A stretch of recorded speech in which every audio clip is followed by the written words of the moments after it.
भारत का मानना है कि यूएन सिक्योरिटी काउंसिल में रिफॉर्म्स बहुत ही अनिवार्य है। आतंकवाद आज विश्व के सामने सबसे बड़ी समस्या है। हमें यह सुनिश्चित करना होगा कि आतंकवादियों को समर्थन और सहायता देने वाले देशों को भी दोषी ठहराया जाए। प्रधानमंत्री नरेंद्र मोदी ने आज ब्रिक्स देशों के 12वें सम्मेलन को संबोधित किया। आतंकवाद से लेकर कोविड वैक्सीन तक, यूएन में सुधार से लेकर आत्मनिर्भर भारत तक हर विषय पर उन्होंने भारत के पक्ष को रखा। पीएम मोदी ने आतंकवाद का समर्थन करने वाले देशों पर निशाना साधा। उन्होंने कहा कि जो देश आतंकवादियों का समर्थन और उनकी मदद करते हैं, उन्हें अब दोषी ठहराए जाने की ज़रूरत है। इस सम्मेलन में चीन के राष्ट्रपति शी जिनपिंग भी मौजूद रहे। रूस के राष्ट्रपति व्लादिमीर पुतिन की अध्यक्षता में इस बार ब्रिक्स सम्मेलन का आयोजन हुआ। ग्लोबल गवर्नेंस के संस्थानों की क्रेडिबिलिटी और इफेक्टिवनेस दोनों पर ही सवाल उठे हैं। प्रमुख कारण यह है कि इनमें समय के साथ उचित बदलाव नहीं आया। ये अभी भी 75 साल पुराने विश्व की मानसिकता और वास्तविकता पर आधारित है। भारत का मानना है कि यूएन सिक्योरिटी काउंसिल में रिफॉर्म्स बहुत ही अनिवार्य है।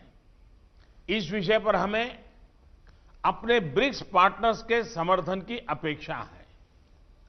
यूएन के अतिरिक्त कई अन्य अंतर्राष्ट्रीय संस्थाएं भी वर्तमान वास्तविकताओं के अनुसार काम नहीं कर रहे हैं। डब्ल्यूटीओ, आईएमएफ, डब्ल्यूएचओ जैसे इंस्टीट्यूशंस में भी सुधार होना चाहिए।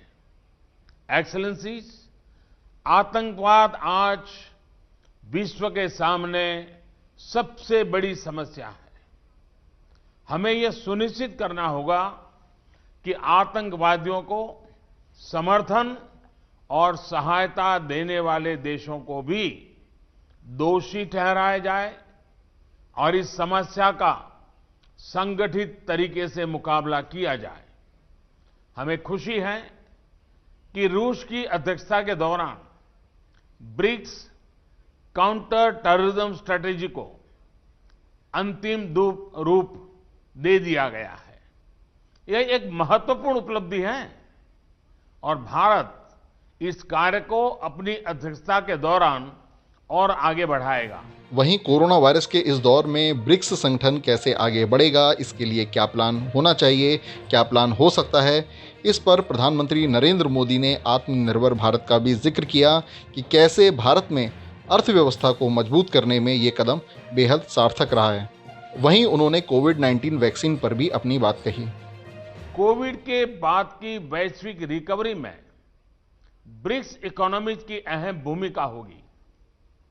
हमारे बीच विश्व की 42%, 42% से अधिक आबादी बसती है और हमारे देश ग्लोबल इकोनॉमी के मुख्य इंजन में से हैं।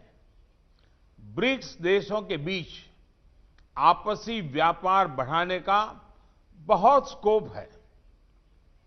हमारे आपसी संस्थाएं और सिस्टम्स जैसे BRICS, interbank cooperation mechanism, new development bank, contingent reserve arrangement और कस्टम्स कोऑपरेशन आदि भी वैश्विक रिकवरी में हमारे योगदान को इफेक्टिव बना सकते हैं। भारत में हमने आत्मनिर्भर भारत अभियान के तहत एक व्यापक रिफॉर्म प्रोसेस शुरू किया है। यह कैंपेन इस विषय पर आधारित है कि एक सेल्फ रिलायंट और रेजिलिएंट भारत पोस्ट कोविड अर्थव्यवस्था के लिए फोर्स मल्टीप्लायर हो सकता है। हमारी वैक्सीन उत्पादन और डिलीवरी क्षमता भी इस तरह मानवता के हित में काम आएगी। भारत और दक्षिण अफ्रीका ने कोविड-19 वैक्सीन उपचार तथा जांच संबंधी इंटेलेक्चुअली प्रॉपर्टी एग्रीमेंट्स में छूट दिए जाने का प्रस्ताव रखा है। हमें आशा है कि ब्रिक्स के अन्य देश भी इसका समर्थन करेंगे।